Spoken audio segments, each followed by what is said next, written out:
Hi, folks. I'm Father Joe Grimaldi. You can call me Joe, and I'd like to welcome you to my podcast. But now, here's our host and friend, Ken Calvert. Hi, everybody, and Happy New Year, and welcome. We are back. It's the Father Joe podcast. I'm Ken Calvert alongside the good Father Joe Grimaldi. The Father Joe podcast is proudly supported by our dear friends at Hoot McInerney Star Lincoln, 12 Mile Road, east of Telegraph, in Southfield. The Lincoln Wishlist sales event is happening right now. Choose your Lincoln, from the power of the Navigator to the elegance of the Continental. Star Lincoln as the vehicle for your lifestyle. Stop on by, say hi, have a cup of coffee. Hoot McInerney Star Lincoln. Check out the Aviator, the Corsair, Nautilus, and of course, the Lincoln MKZ. Star Lincoln, 12 Mile and Telegraph in Southfield, home of the Star treatment. The Lincoln Wishlist sales event is happening now. These savings will not last and are available for a very limited time. So get to Hoot McInerney Star Lincoln. Shop online anytime at starlincoln.com. Do us a favor. Tell them you heard about Star Lincoln on the Father Joe podcast. Hoot McInerney Star Lincoln, 12 Mile Road, just east of Telegraph, or visit starlincoln.com. First of all, allow me to say, Happy New Year! And I will reiterate that. I wish everybody a happy and healthy New Year. 2020. And I've noticed a lot of people already referring to it as the Roaring Twenties. We don't know that yet. We're only a few days into 2020. Of course, the 1920s, whoof, that was a curious decade. It sure was. There were lots going on. You hear what I'm saying, Joe? You hear what I'm saying? I hear it. I'll tell you what. That's right, the flappers and all those. Yeah, well, so 2020, here Charleston. We go. But anyway, I digress. 2020, I always like just starting over. Do you like just starting over? Clean slate, 2020, early January. Weather's cold, made a resolution or two, and I just like this time of year. Well, it feels good. It feels clean. We're beginning something new. There's a lot of hope involved, so it's a wonderful thing. And, of course, the people are more concerned with what's going to happen with certain areas of their lives. I'm just thinking you wish you had 2020 vision as you approach this year. This new decade, if you want. And it's kind of interesting because there are so many questions right now that are open to a lot of discussion. You speak about the most obvious, who will be our next leader? That election will take place this year. It's got people concerned, let me put it that way. Yeah. The economy, which has been just terrific, it's been great. Robust to say the least, and yet, will it hold out? What will be the future on that? I agree with you that the election is going to be very, very interesting. And what's in the rear view mirror right now when you think about the fact that the impeachment, the papers, they have not been delivered. The actual Senate side of the situation. In a word, it would be uncertain start to 2020 in terms of, as you mentioned, the economy, and of course, who's going to be our next president. Correct. And are we going to, how are we going to hold up as a group of people? I mean, everybody's going to be anxious. Is it going to ramp up? Is the geopolitical situation going to get even more divisive? Yeah, and more intense.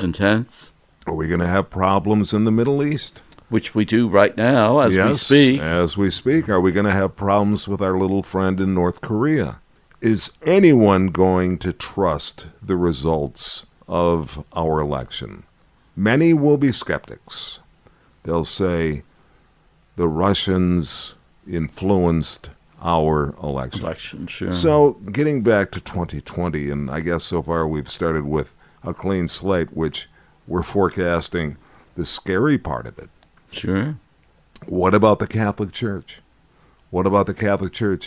That should be a place for everyone to get along, to relax a little bit and find some solace in prayer and in Jesus Christ. There's no question about that. On New Year's Day, we celebrated not only the beginning of a new year, but the celebration of Mary as the Mother of God, and at the same time, it was the World Day of Peace. And, you wonder, how can we as individuals bring about peace? It's something that has always been people's minds. What can I do as one person? Well, the usual answer, and I think it's the only answer, is we could start in our own little part of the world, try to be as peaceful as possible with others. I'm just thinking this horrible situation with the anti-Semitism, the Jewish people in the United States, where, there's nothing new about the Jewish population in the United States, and yet all of a sudden, where's it coming from? Yeah, where is this racism coming from? It's almost superseding the race concern of blacks and Hispanics, which always has been problematic. But now all of a sudden the Jewish people are being the victims of the hatred that exists among people. So I guess if you speak about peace, we got to get rid of things like hatred. We have to get rid of things like racism. We have to get rid of all of these things and start treating people as human beings. And when we realize that that's what we all are, maybe we can have a semblance of peace. I don't know. Boy, it's a heavy lift, for people to all of a sudden. It's a lot to take on. It is, but it's not impossible. If we truly believe that that's what we want as a people, we each can do our best. Obviously, prayer is one thing.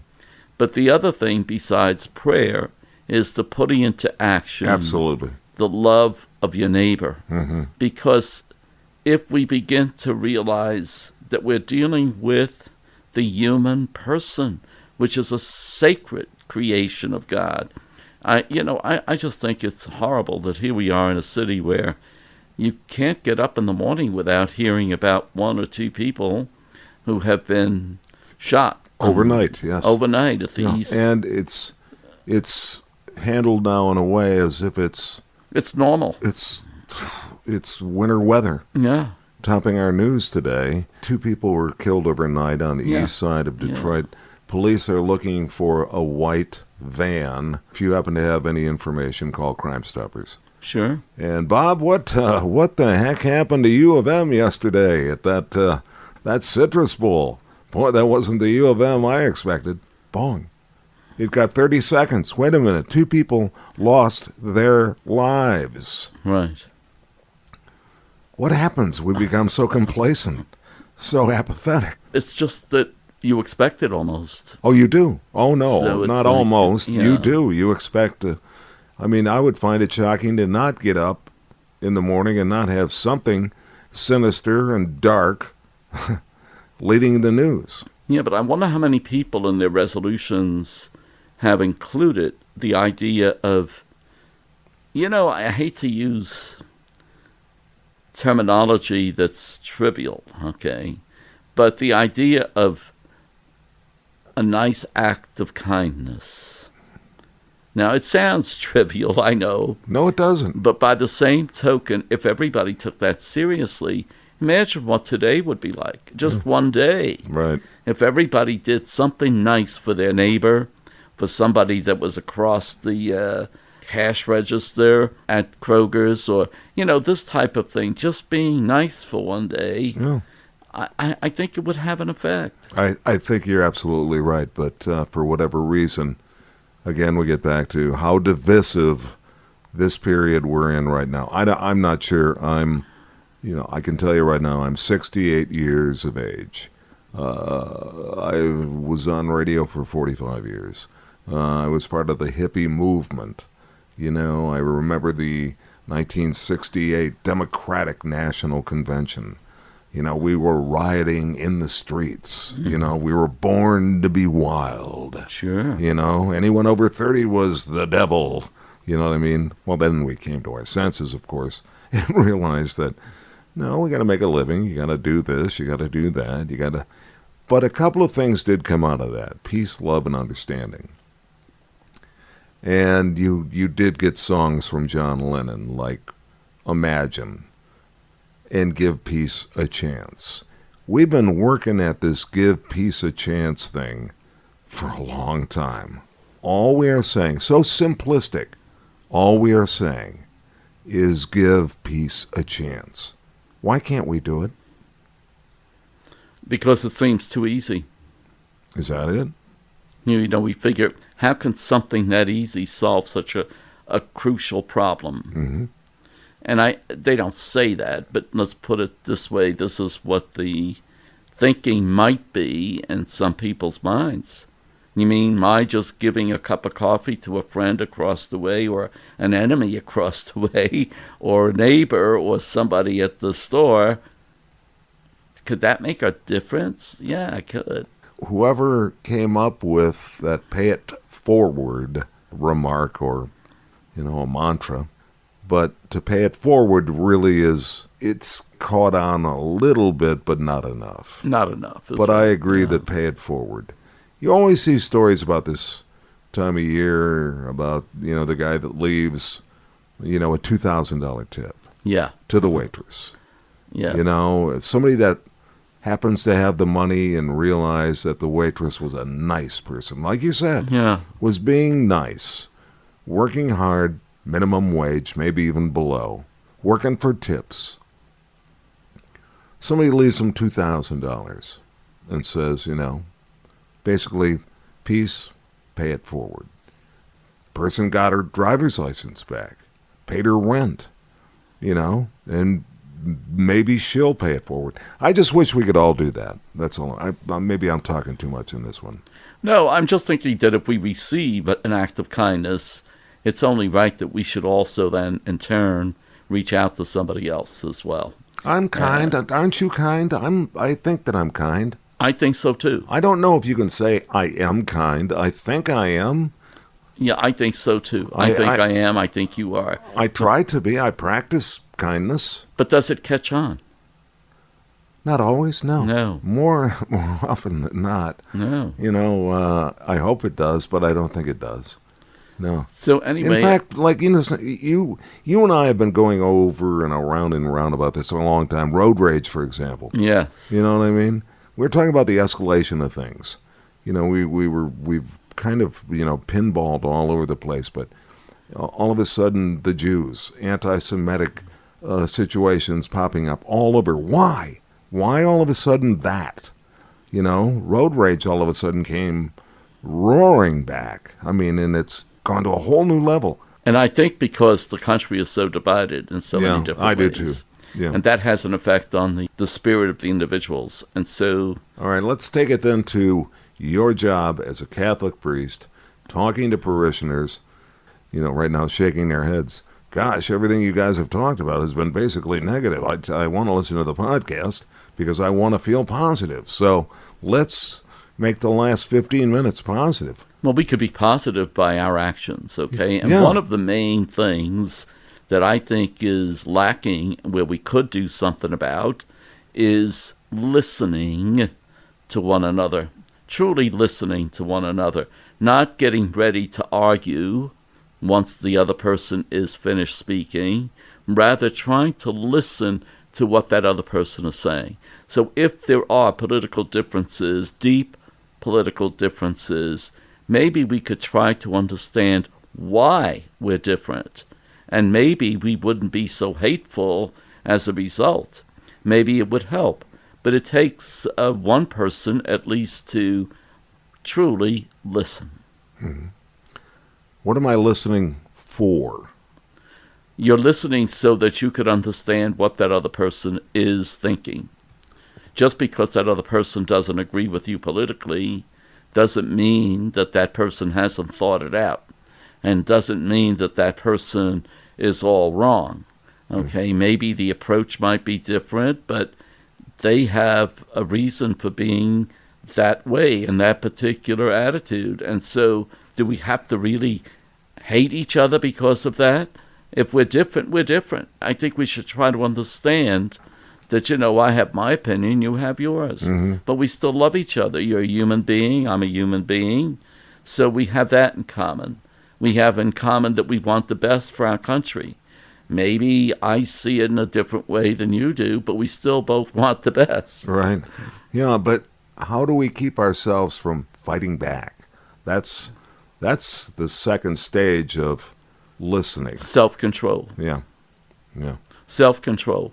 That's the only reason I say that is because, I realize it's easier said than done to say, well, I'm going to listen. Yeah, you're going to listen, but you also have to have self-control because as soon as that other person says something you don't like, wow, then you start to blow up and it ruins the whole effect. But you have the extremely normal reaction to want to fight back. You want to defend and then explain your reason for feeling the way you do, and ultimately, at the end of the day, you want to win the argument. You do want to win, but by the same token, do we really have to win all the time? Can't we just try to understand what the other person is saying? But, again, it takes two to tango, as they say. That other person has to listen to you as well. So it's not a one-sided thing. Right. However, it becomes one-sided if I'm in a rage all the time and the other person is not. If the other person is being very cerebral, that's what gets us even more angry. How can they be so cerebral? Yeah, right. And, here I am angry. And I think we both have to try to understand each other, see where each other is coming from. If you watch one of the cable news programs or one of the Sunday programs, yes, the news programs, I always find the person that remains perfectly calm explaining their situation, and as you said, then capable of listening, to be the person that I'm most drawn to in terms of saying, I appreciate that person. I disagree with that person, right? But I appreciate the way she just handled that. She did it with thought, with concern for the people around her, and just handled it calmly and perfectly. Well, you would think that would happen a lot, and yet it doesn't. No. That's the problem. No, people amp up very quickly now. I know we wanted to end on a very positive note, right, but I don't know. I can't make it more positive than to say that we have to learn to listen, and it's the only way we're going to get anywhere. If we can't listen, all we do is rage against each other. We just are angry all the time, where at least if we listen, we can try to find out why is that person thinking the way they are.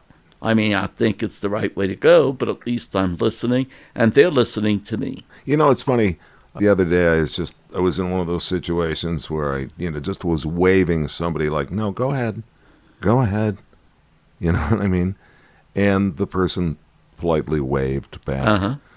We liked each other. I'll never see that person again in my life. No. Ever again in my life. But what a nice experience. But we exchanged niceties. Yeah. We didn't give each other the finger. No. And I didn't block the person from getting out. I thought, no, I'm not going anywhere. I'm not, No, that's a go beautiful, ahead. Yeah. You know what I mean? I'll never see that person again. We need a lot more of that. Yeah, we do, don't we? Yeah. Got a New Year's resolution for me? Well, I think from listening to what the two of us have said so far, one of the resolutions could easily be the act of listening. Yeah. I'm going to go with imagine and give peace a chance. Yeah. That's where I'm going, okay? I wish you could put a tune to that. Well, I'd have to pay a lot. I think you do. I don't play guitar and I can't sing. And I think the fellow that wrote it and performed it, unfortunately, is no longer with us. But may he rest in peace, and thank you for the great words, John Lennon. Yes. Hey, we'll see you soon. Great to have you back, everybody. I'm Ken Calvert alongside the great one, of course, I refer The to. great one, I doubt it. Father Joe Grimaldi. And we'll see you next time on the Father Joe Podcast. Happy to be with you, and it's a healthy and happy new year. Happy New Year! 2020 vision. All right. This is Father Joe Grimaldi, and I look forward to seeing you next time on the Father Joe Podcast. If you'd like, you can email us. It's frjoepodcast@gmail.com. That's frjoepodcast@gmail.com. We're also on Facebook. Simply search Father Joe Grimaldi. And thanks for listening, everyone.